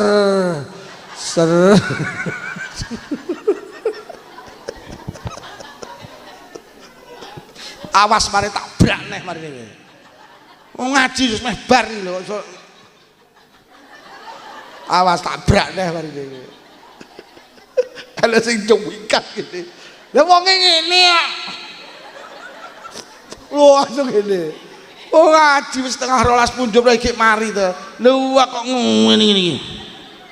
Wah ditenono tak batin kowe. Mari tak brak kowe. Mbok tak brak. Akhirnya dibuka brak.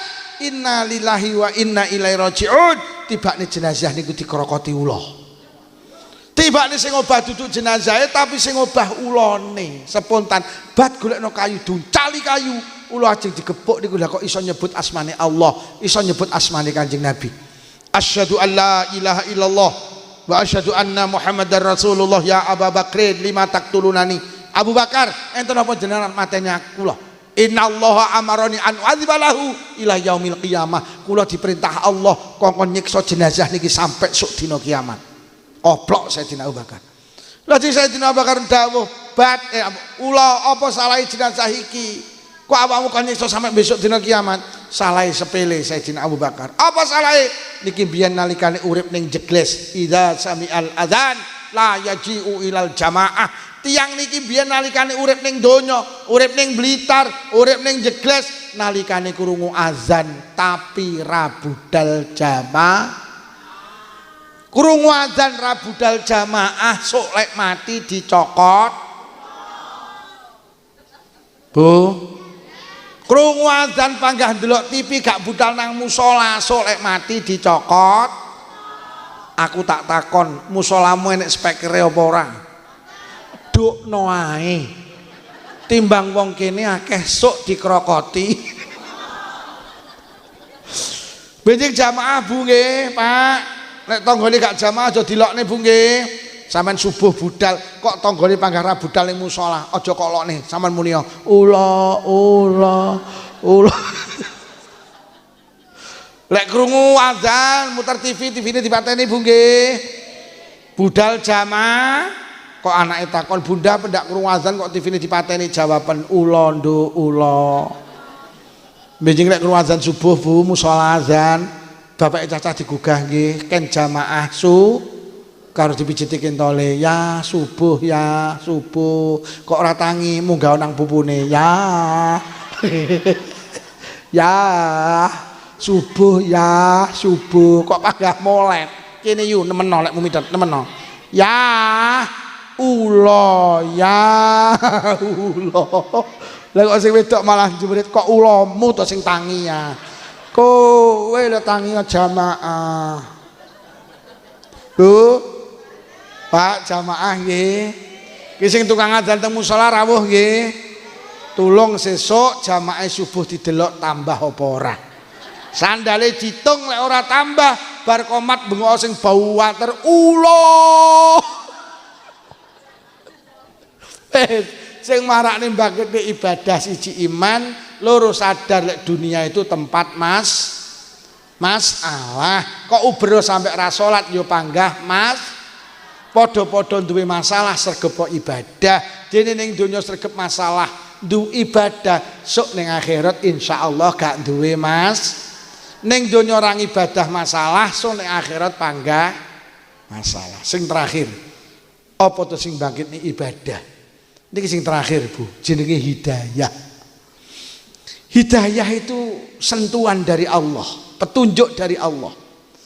Awake dhewe iki ning donya iki jek dalam tataran ilmu, jek belum tataran amal. Aku tak takon, wong sakmene kae sing ora paham lek ngrasani dosa sapa? Mboten enten tak kabeh ngerti lek ngrasani dosa ta? Tapi kabeh nyek seneng.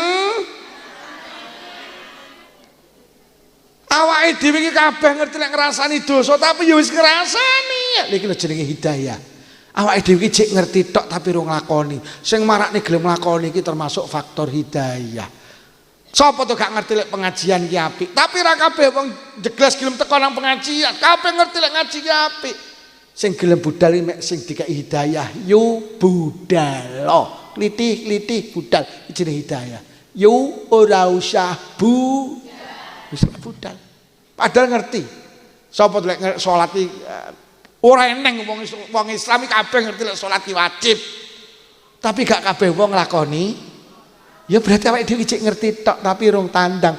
Ayo wong sakmene sapa sing gak ngerti lek salat tahajud ki apik? Sapa sing gak ngerti salat duha ki apik? Salat tahajud itu mulia. Marakne awake dhewe oleh derajat yang mulia, tapi gak kabeh sing rawuh gelem tahajudan, tapi kabeh tapi ora Nah sing marakne tandang iki jenenge hidayah kanggone Allah. Pun mugi-mugi awake dhewe oleh hidayah kangge Allah. Amin ya rabbal. Pun niki ingkang saged kula aturne mulai awal hingga akhir menawi wonten atur kirang saya agung pangapunten. Mugi-mugi barokah pengaosan sing rawuh diparingi panjang umur barokah. Paringi sehat jasmani rohani, ditembehaken saking pandemi. Nawi wonten ingkang sakit barokah pengaosan ninggal saras, sing rawuh kagungan rezeki jembar halal, rezeki kathah ugi barokah. kagungan putra-putri solih-solihah, muga-muga sing rawuh enggal saged tindak Mekah Madinah, muga-muga sing rawuh kagungan putra-putri solih-solihah, muga-muga sing rawuh lamun sedo pinaringan husnal khotimah bi barakatil Fatihah. A'udzu billahi minasyaitonir rajim. Bismillahirrahmanirrahim. Alhamdulillahi rabbil alamin arrahmanir rahim maliki yaumiddin. Iyyaka na'budu wa iyyaka nasta'in ihdinas siratal mustaqim siratal ladzina an'amta 'alaihim ghairil maghdubi 'alaihim waladdallin. Amin. Bismillahirrahmanirrahim. Alhamdulillahi rabbil alamin. Allahumma shalli ala sayyidina Muhammad wa ala ali sayyidina Muhammad. Allahumma alif baina qulubina wa aslih dzata bainina wa hdina subul salam wa najina minadh dhulumati ilan nur wa jannibna al-fawahisha ma dhahara minha batan wa barik lana fi asma'ina wa absarina wa qulubina wa azwajina wa dzurriyyatina ya Allah khususan khassah zuriyahipun sedaya piantun ingkang hadir wonten majelis menika ya Allah khususan khassah zuriyahipun sedaya warga Jegles Desa Blabak Kota Kediri wa tub alaina innaka antat tawwabur rahim. Allahumma rabbana atina fid dunya hasanatan wa fil akhirati hasanatan wa qina azabannar. Wa sallallahu ala sayyidina Muhammadin walhamdulillahi rabbil alamin. Sedaya kemawon usul khosah Pak Lurah panitia menawi wonten atur kirang saking pamunten. Wassalamualaikum warahmatullahi wabarakatuh.